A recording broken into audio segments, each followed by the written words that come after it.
Ahora, si me pueden confirmar si pueden ver mi pantalla, porque yo solamente estoy viendo mi pantalla. Sí, sí, ahí se ve perfecto. Muchas gracias, Daniel.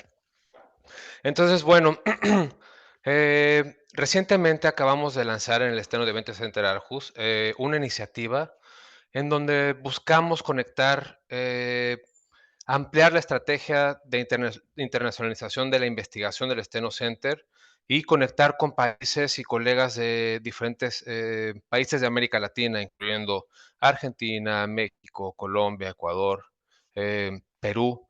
La idea de esta estrategia es, como estoy mencionando, establecer y ampliar la red de colaboradores del Steno Center con investigadores de instituciones de países de América Latina.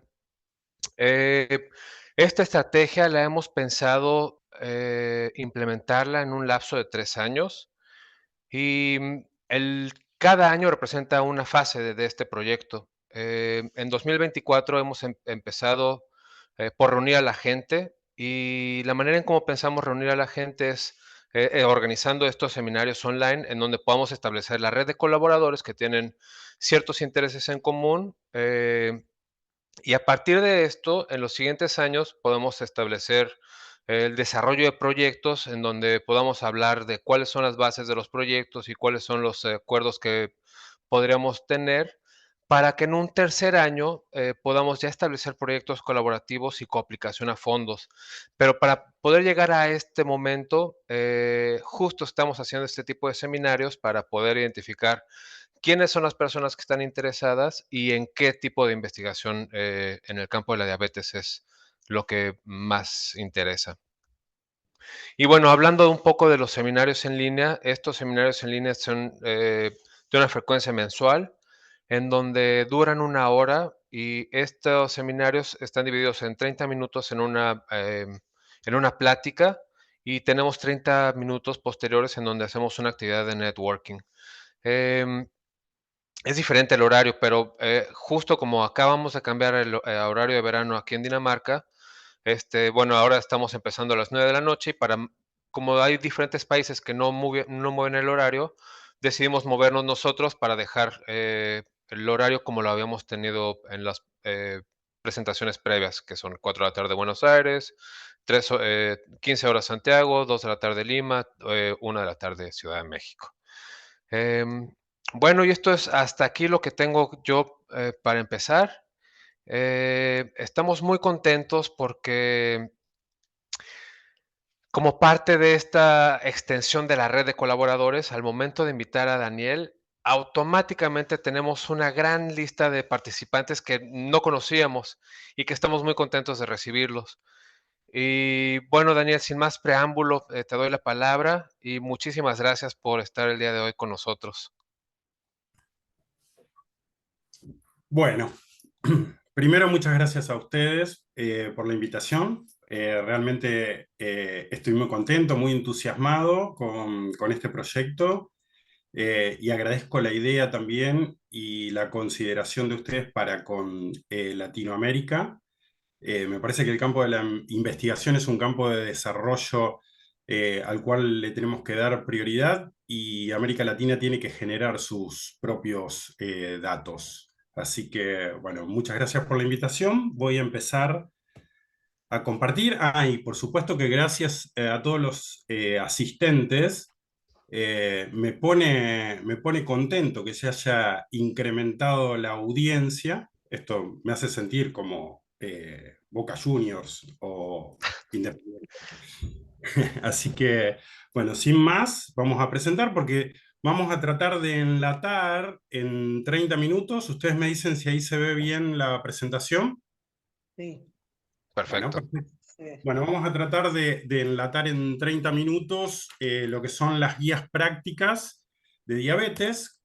Para empezar, hacer mención a que en la historia de la humanidad siempre se requirieron de guías. En un principio esos guías formaban parte de la mitología. Acá lo vemos a Hermes de la época griega, después vino Mercurio ya con los romanos, que esto eran los guías mitológicos de las personas, sobre todo los que guiaban en caminos y los que guiaban a las almas hacia la vida posterior a la muerte.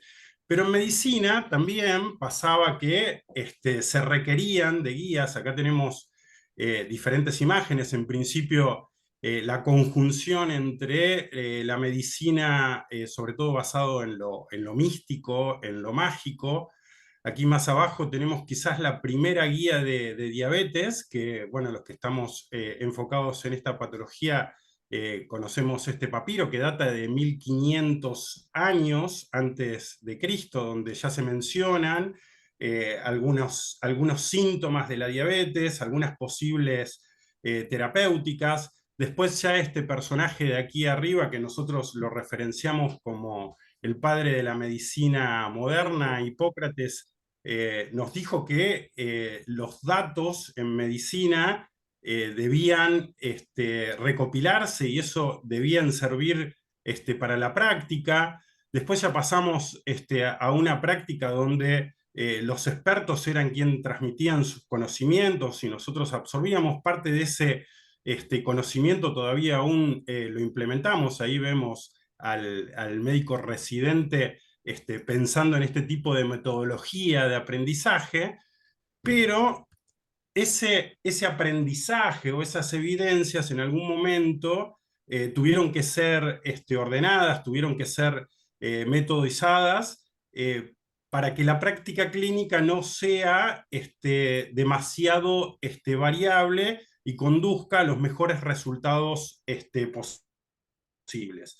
Entonces, acá tenemos la pirámide que conocemos todos, la pirámide basada en la evidencia, que esto empieza a desarrollarse a partir de la década del 70 con Cochrane, después ya entre el 80 y el 90 Sackett ya organiza la Escuela de Medicina basada en la evidencia, y es así como surge ese ordenamiento del conocimiento en diferentes niveles de contundencia científica, y acá vemos las guías de práctica clínica que se ubican en la cúspide de justamente el conocimiento.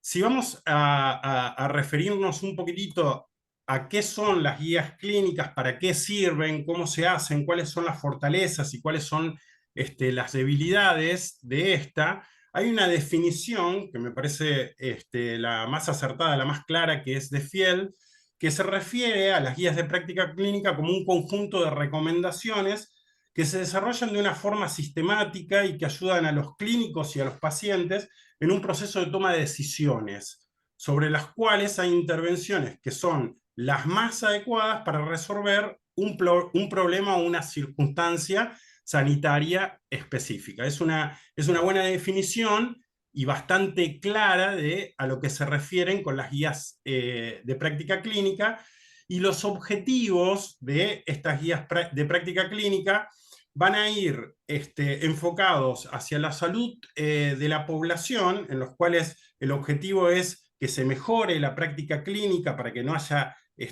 tanta diversidad de procedimientos. Tienen como objetivo educar a los médicos y educar a los pacientes y reducir esa variabilidad profesional para mejorar la atención y llegar a los mejores resultados.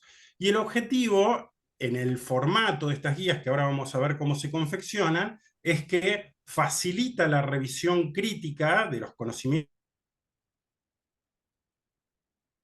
que tenemos hasta el momento, evita errores, resuelve controversias y proporciona información útil del abordaje de un cierto campo de conocimiento. Dentro de las guías de práctica clínica vamos a encontrar aquellas que son opiniones de expertos, que son los consensos, y las guías clínicas propiamente dichas, que son basadas en la evidencia, donde ya aquí la sistemática o la metodología que nosotros empleamos para el desarrollo de esto es explícita, es reproducible, se utiliza un procedimiento que incluye diferentes tipos de pasos. ¿Cómo la confeccionamos a las guías de práctica clínica? Bueno, primero, como todo lo que ocurre en las ciencias fácticas a la cual pertenece la medicina, hay un planteo de preguntas específicas relacionadas a la problemática que deseamos abordar. A partir de esas preguntas específicas, se tratan de buscar respuestas en las mejores evidencias científicas. Ahí vimos que en la pirámide de medicina basada en la evidencia, las mejores evidencias científicas estaban más cercanas a la cúspide, que son las revisiones sistemáticas, que son los metaanálisis, que son los ensayos clínicos aleatorizados. Entonces, buscamos las mejores evidencias para responder esas preguntas que nos estamos haciendo. Esas mejores evidencias se organizan, se discuten con un panel de expertos y por un comité revisor, y a partir de eso se dan recomendaciones que son ya la parte práctica, la parte aplicativa de las guías de práctica clínica. ¿Cuáles son los beneficios que vamos a tener con la aplicación de las prácticas clínicas? Por un lado, lo que se busca es mejorar los resultados y reducir la variabilidad en nuestra práctica habitual. Las guías clínicas, como son de acceso no solamente para el campo de la salud, también permiten a los pacientes informarse y tomar decisiones acerca de su patología con mucha más libertad y con mucha más información.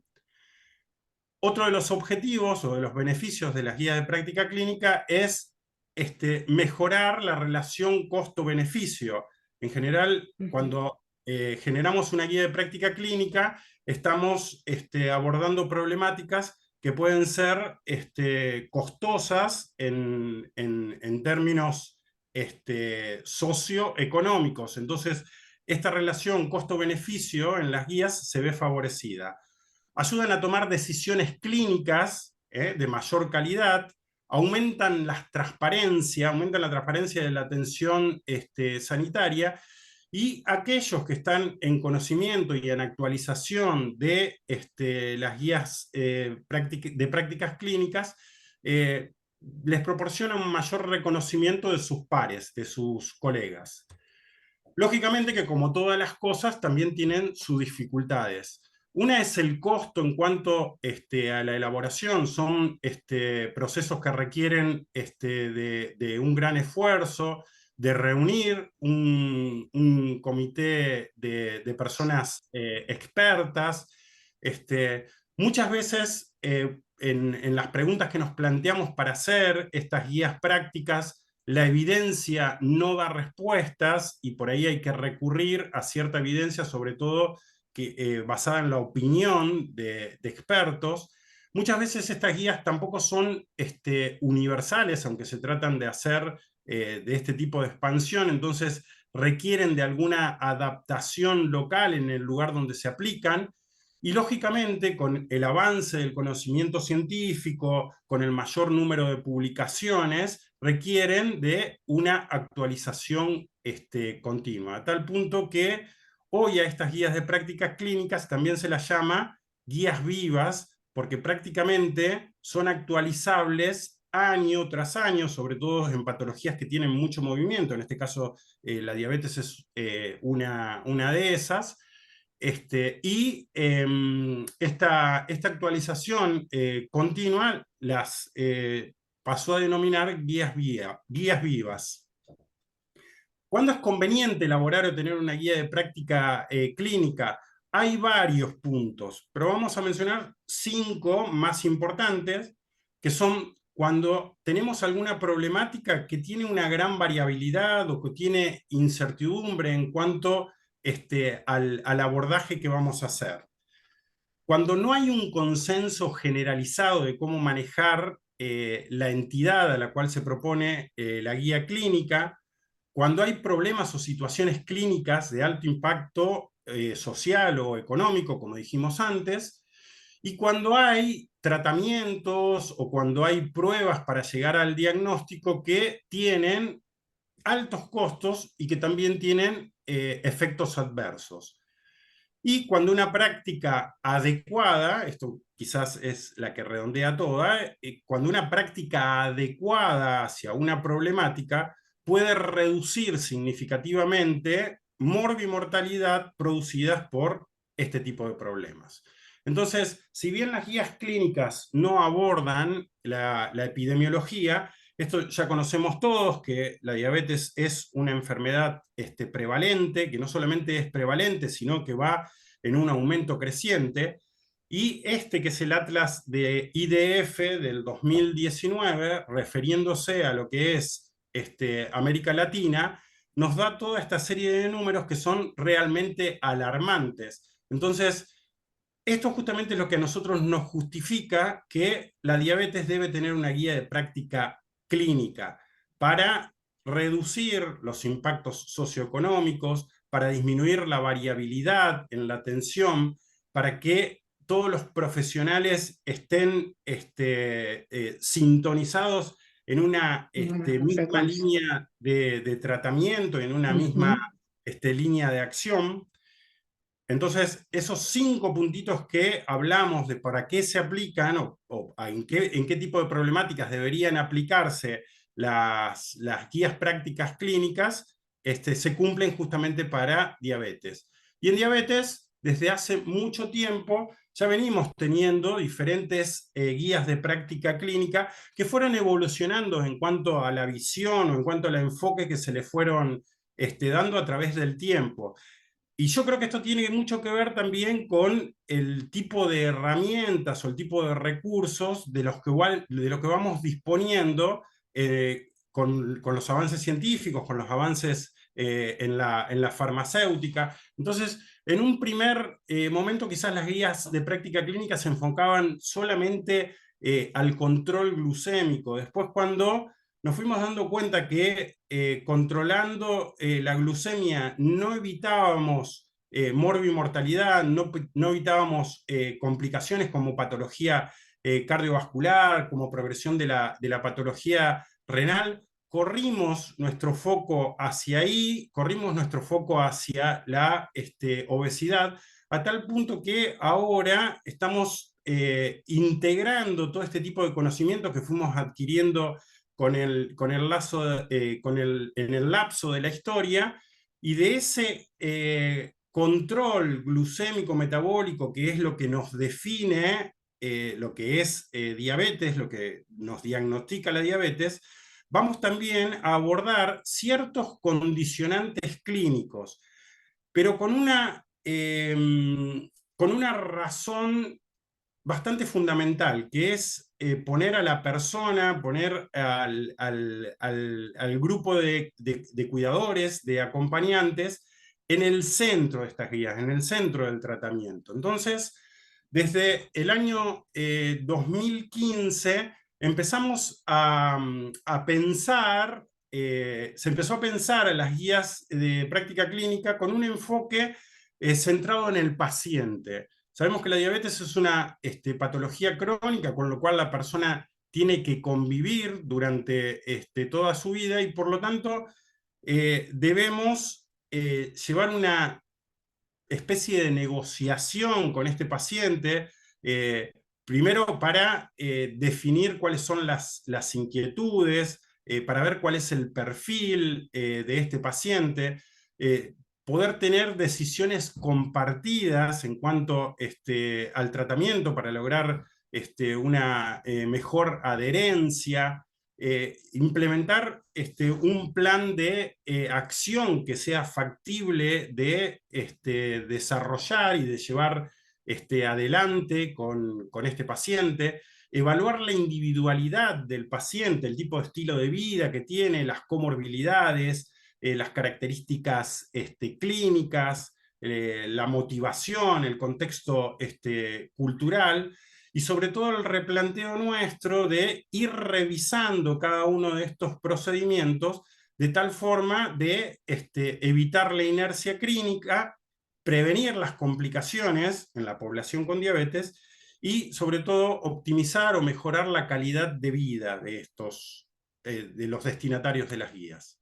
Entonces, ese es uno de los puntos importantes que tiene la guía, y lo otro que puntualiza es un modelo de atención crónica donde tiene que haber una interacción permanente entre un paciente que esté empoderado, que esté informado, que sea activo, y el equipo de salud, que también tiene que tener conocimiento de acción, y que dentro de esa interacción entre el paciente y el equipo de salud, también tengamos una comunidad comprometida con recursos y con políticas de acción, un sistema de salud que esté diseñado para resolver este tipo de problemáticas, que apoyen la toma de decisiones de cada uno de estos pasos, y que cuente con un sistema de información permanentemente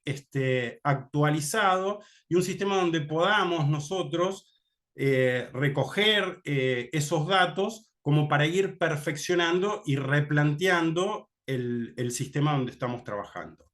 Entonces, ya metiéndonos en las guías clínicas, eh, en general van estructuradas en diferentes campos de acción. Pueden ir estructuradas solamente las guías de práctica clínica, hacer un diagnóstico, pueden ir estructuradas a hacer el desarrollo de un sistema de atención, pueden ir estructuradas a procesos terapéuticos o a procesos diagnósticos. Vamos a ir abordando despacito, punto por punto, o no tan despacito, cada uno de estos puntos. Entonces, vamos a hablar un poquitito de el diagnóstico de diabetes, el diagnóstico de obesidad, cómo se evalúan complicaciones, cómo evaluamos enfermedad cardiovasculo-renal y cómo evaluamos situaciones especiales. Todos estos puntos son necesarios para establecer objetivos terapéuticos, para tomar decisiones en esto que hablábamos de involucrar también a quienes son los destinatarios de las guías prácticas, y a partir de ahí desarrollar nuestro plan de atención que involucren a los pilares principales de la atención de la diabetes, que son los cambios de estilo de vida, la educación, los tratamientos farmacológicos y aquellos tratamientos no farmacológicos.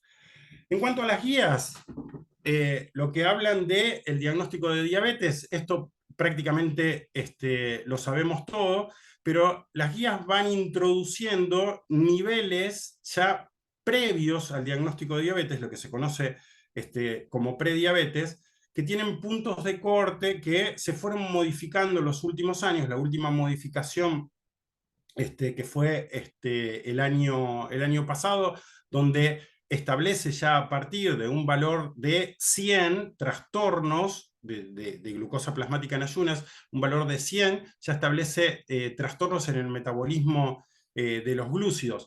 Pero bueno, el diagnóstico de diabetes nosotros lo podemos hacer con estas 4 herramientas. En las últimas guías lo que puntualizan más, por la disminución de la variabilidad, por no ser tan engorrosa la técnica, es en la hemoglobina glicosilada. Hay algunos países donde todavía no tenemos normatizado este tipo de métricas, entonces todavía utilizamos glucosa plasmática en ayunas y prueba de tolerancia oral a la glucosa para el diagnóstico de diabetes.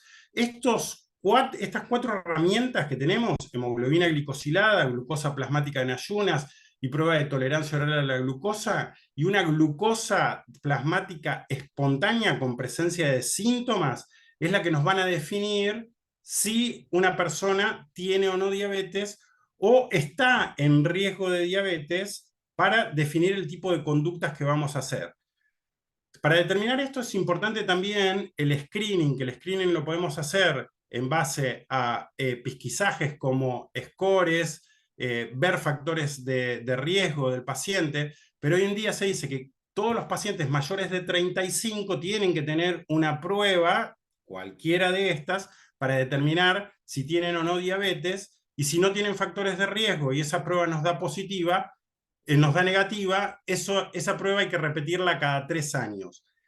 Antes de los 35 años deberíamos hacerla en aquellas poblaciones con factores de riesgo para diabetes, ya sea factores de riesgo como obesidad, enfermedad cardiovascular, predisposición genética, signos clínicos como acantosis nigricans.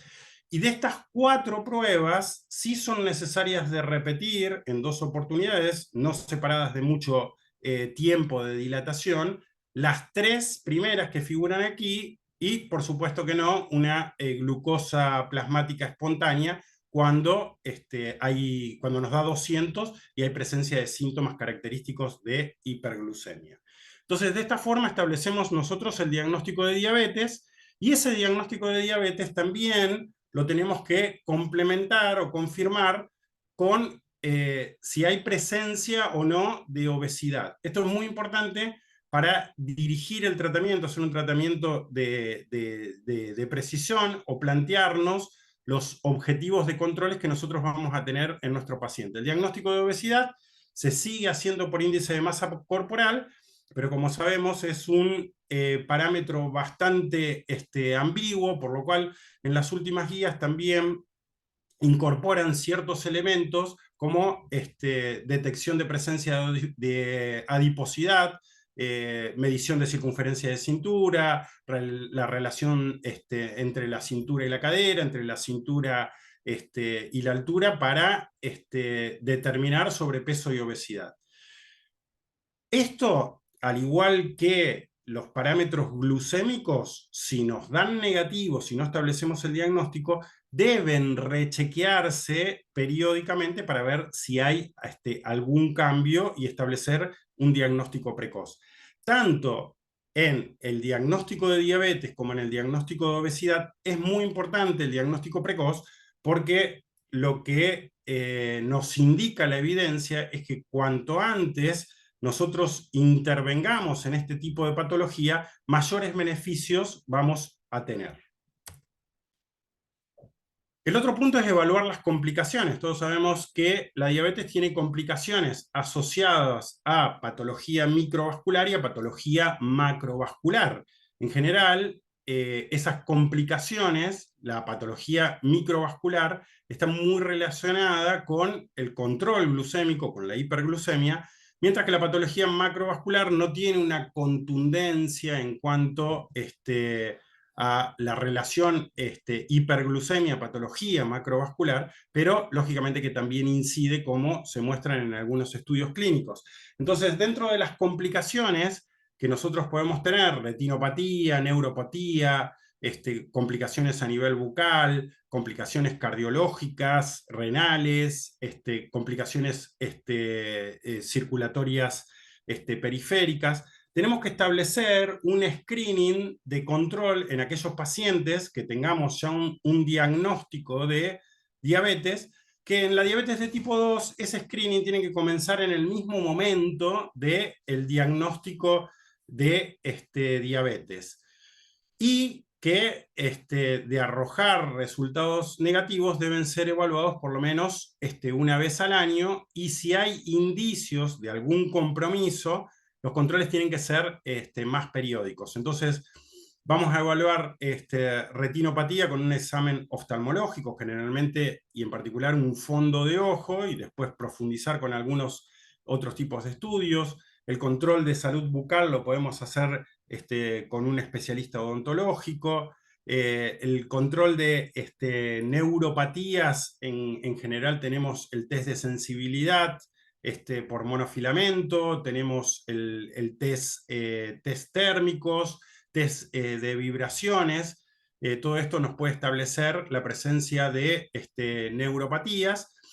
Y con respecto a otras complicaciones como cardio y renovasculares, es necesario abordarla con estudios complementarios y con score de riesgos también, que puedan definir la probabilidad que esa persona pueda llegar a tener este tipo de patologías. Uno de los puntos de complicaciones importantes es la presencia del pie diabético, que tenemos que evaluar también al momento del diagnóstico y en cada una de las consultas, o al menos una vez al año, donde tenemos que establecer un pie de riesgo de acuerdo a presencias de pulsos, deformidades, disminución de la sensibilidad, cambio de coloración, cambio de los anexos. Todo esto nos va a permitir evaluar complicaciones para establecer también un diagnóstico, un tratamiento focalizado a este tipo de pacientes. Y dentro de las complicaciones agudas que podemos tener por la diabetes, hay dos que son las más importantes, que una es la presencia de hiperglucemia, lo que esto nos ayuda en la toma de decisiones, sobre todo al ser más intensivos, a evitar la inercia en el tratamiento, a replantearnos otro tipo de tratamiento, y las hipoglucemias que en general son dependientes del tratamiento y que también nos dan un enfoque en este aspecto de elegir el fármaco adecuado, establecer objetivos glucémicos también adecuados para pacientes en particular. Con respecto a las enfermedades cardiovasculares o al riesgo cardiovascular o al riesgo renal que se ha puesto tan en boga en el último tiempo y sobre todo asociados a que tenemos nuevos recursos en cuanto a la terapéutica de este tipo de problemáticas, a modificar esa evolución que en un tiempo no, nos costaba tanto, más allá del control glucémico, nuestros pacientes seguían enfermándose y muriendo de cuestiones relacionadas a problemas cardiovasculares. Hoy en día, este dibujito de aquí abajo está muy interesante, es de la Sociedad Europea de Cardiología, de la última guía, en donde dice que todo paciente con enfermedad cardiovascular debería pesquisarse para diabetes y todo paciente con diabetes tipo 2 debería pesquisarse para enfermedad cardiovascular o para enfermedad renal. Y de ser confirmada esta asociación, abordarse con los recursos más adecuados para poder evaluar aquellas personas que están en riesgo y aquellas personas que tienen ya presencia de enfermedad cardiovascular. Para evaluar riesgo existen diferentes scores. Cada guía recomienda un tipo de score diferente. Creo que acá en Latinoamérica el que más se utiliza es el HERS, que está impulsado por la Organización Panamericana de Salud y que es una buena herramienta y de fácil aplicación en muy poquititos pasos. Esto nos permite establecer cuáles son las personas en riesgo para hacer un seguimiento y para hacer intervenciones tempranas. Y en general, para la evaluación del el riesgo renal, utilizamos métricas analíticas como la creatinina y la microalbuminuria, que de acuerdo a las guías CADIGO pueden posicionar en diferentes grados de compromiso renal para establecer terapéuticas más adecuadas para disminuir la progresión tanto de la caída del filtrado glomerular como la de la microalbuminuria. Daniel, por favor, ve cerrando la sesión. Bueno, ya introduciéndonos un poquitito en cuanto a la terapéutica, me pasó volando el tiempo, lo que nos hablan todas las guías de reforzar los comportamientos positivos, sobre todo en aspectos nutricionales, en aspectos de actividad física. En el aspecto de actividad física, lo que puntualizan últimamente, lo que puntualizan las últimas guías es abandonar los hábitos sedentarios, fundamentalmente. Se aborda el tabaquismo, hay capítulos nuevos como el abordaje de el sueño y sobre todo de establecer una cronoterapia de las actividades, tanto de las actividades en lo que respecta a la nutrición, en lo que respecta a la actividad física, relacionadas justamente con los ritmos circadianos normales que nosotros tenemos en el cuerpo. Y uno de los puntos que puntualiza fundamental es el aspecto emocional, el aspecto mental. Entonces, todos estos comportamientos positivos que nosotros podemos brindar o aconsejar al paciente van a redundar en un mejor control de la patología. Los objetivos del tratamiento de la diabetes fundamentalmente se puntualizan en la pérdida del peso y la hemoglobina glicosilada, el control glucémico, que lo utilizamos con hemoglobina glicosilada, y con el advenimiento de nuevas tecnologías tenemos otras métricas que corresponden a los monitoreos continuos de glucosa, como el tiempo en rango, el tiempo bajo el rango. Lo más importante de los objetivos de peso y los objetivos glucémicos es que tienen que ser individualizados, a tal punto que lo que tenemos que tratar de evitar en esto son complicaciones mayores relacionadas a un control demasiado estricto, como ya nos demostraron viejos estudios como el ACORD, ¿sí? Y un poco refiriéndonos ya a lo que es el tratamiento farmacológico, el tratamiento farmacológico lo podemos enfocar desde dos grados, desde el grado del control glucémico y desde el condicionante clínico que predomina en este tipo de pacientes. Desde el punto de vista del grado de control glucémico, podemos introducir diferentes tipos de medicación. Lo que se sugiere hoy es comenzar con cualquier fármaco diferente de la metformina. Después de mucho tiempo, la metformina no está en el primer nivel de elección de fármacos. Esto lógicamente que hay que adecuarlo a cada realidad. Y una de las pautas introducidas es el comienzo con un tratamiento farmacológico combinado. Evitar la inercia a tal punto de ir controlando cuando no estamos en metas de objetivos glucémicos para intensificar en este tratamiento y utilizar fármacos de alta potencia de reducción de la glucemia como los nuevos fármacos de análogos del GLP-1. Y cuando hay un control glucémico por encima de 10 de hemoglobina glicosilada, evaluar si hay signos de hiperglucemia como catabolismo elevado para la introducción de la farmacoterapia o de la insulinización en este tipo de pacientes. Ya refiriéndonos al condicionante clínico, en cuanto a patología cardiovascular, si el paciente tiene como patología cardiovascular predominante insuficiencia cardíaca, el fármaco de primera elección es un inhibidor del SGLT2 y en aquellos pacientes con alto riesgo cardiovascular y con demostración de enfermedad aterosclerótica, los análogos del GLP-1. En la enfermedad renal asociada a diabetes, lo que se prefiere como primera línea de tratamiento son los inhibidores del SGLT2 cuando hay caída del filtrado glomerular y microalbuminuria. Los podemos utilizar hasta filtrados glomerulares de 20. Ya cuando estamos hablando de filtrados glomerulares menores, podemos introducir un análogo del GLP-1. Y referidos al tratamiento del sobrepeso y la obesidad, hay que puntualizar sobre aquellos fármacos que tienen beneficios en la disminución de peso, como los análogos duales, como la tirzepatide, o análogos del GLP-1, como semaglutide, dulaglutide, liraglutide. Un poco más de complementos con relación a los tratamientos farmacológicos es el control de la presión arterial, donde la meta en pacientes diabéticos, en pacientes con diabetes debería estar por debajo de 130. Lógicamente que esto también debe ser individualizado, tratar de utilizar combinaciones de fármacos y fármacos sobre todo que no tengan impacto metabólico, como por ejemplo las tiazidas, los beta bloqueantes de primera generación.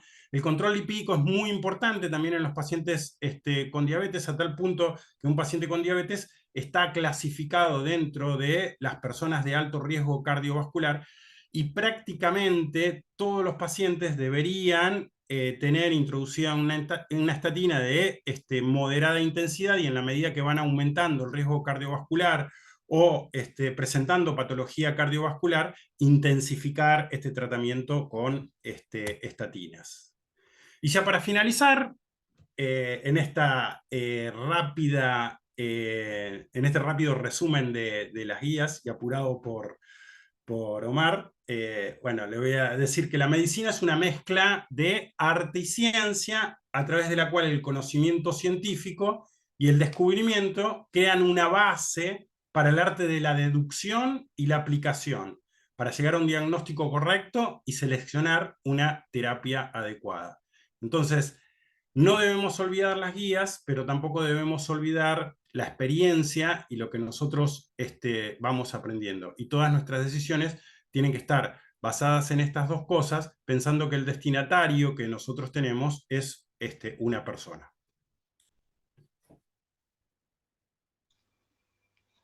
Muchísimas gracias, Daniel. Gracias a ustedes. Mira, pues si te parece bien, vamos a empezar con un par de preguntas que tenemos aquí en el chat. Y dice Daniel Vite que gracias por tu presentación. ¿Y te parece que las guías elaboradas en Europa o Estados Unidos pueden ser adaptadas para América Latina? Y especialmente, ¿cuál es la mayor brecha de evidencia que debe abordarse para facilitar esta adaptación? Bueno, esta es una respuesta que no va desde mi pensamiento. Yo antes de organizar esta charla hice una pequeña encuestita con colegas de Latinoamérica, en donde una de las preguntas justamente era esa: ¿cuáles eran las guías que más utilizaban? Las guías que más se utilizan son las guías de ADA, de la Sociedad Europea, este, y que en las barreras de aplicación que tenían prácticamente estaban relacionados a el recurso y al costo. Yo creo que no es una realidad solamente de Latinoamérica. Creo que es una problemática de todas las partes del mundo. Y fíjate también, Daniel, cómo fueron las guías también adaptándose o mencionando también en las guías que tenemos que evaluar estos aspectos que son el costo, que es la accesibilidad. No tiene sentido que nosotros brindemos un tratamiento que no vamos a poder sostener en el tiempo. Muchas veces nos pasa en la práctica de consultorio que nuestro paciente dice: no te preocupes, yo me encargo de comprar la medicación si no me la financian, pero luego esto hay que sostenerlo. Entonces, muchas veces lo que ocurre es que la adherencia se rompe justamente por el lado más fino, que es el costo. Gracias, Daniel. Tenemos otra pregunta de Juan Carlos. Dice, buenas tardes, gracias por la presentación. ¿Por qué bajó el corte de screening de pacientes en riesgo de diabetes de 45 a 35 años en las guías de la ADA a partir del año 2021? ¿Mayor incidencia de diabetes, obesidad, envejecimiento de la población u otro factor? Bien, es multifactorial en realidad. Es como la etiología de la diabetes. Siempre hay factores que son condicionantes, y justamente esos que se mencionan son factores que fueron creciendo. La obesidad fue creciendo relacionado con una mayor proporción de sobrepeso, una mayor proporción de obesidad.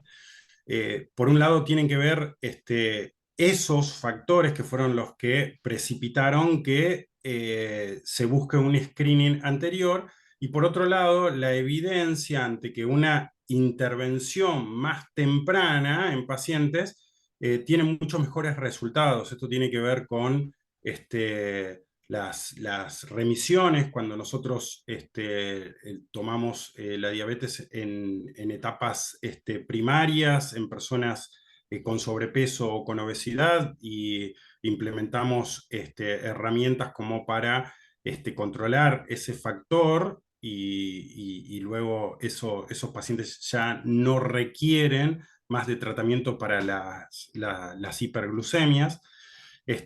Y sobre todo el abordaje también temprano, como demuestran los estudios, a la larga se produce ese efecto de legado, ese efecto de memoria metabólica, que resulta en mejores resultados a largo tiempo. Muy bien, muchas gracias. Y bueno, nomás hay un comentario de Aníbal que él dice que sigue las guías SALAD y la del ministerio. Le mando un saludo a Aníbal. Yo sé que es así. Ok. Bueno, pues muchísimas gracias, Daniel, por este compactamiento, como dijiste, este gran resumen de las guías de atención. Encantado.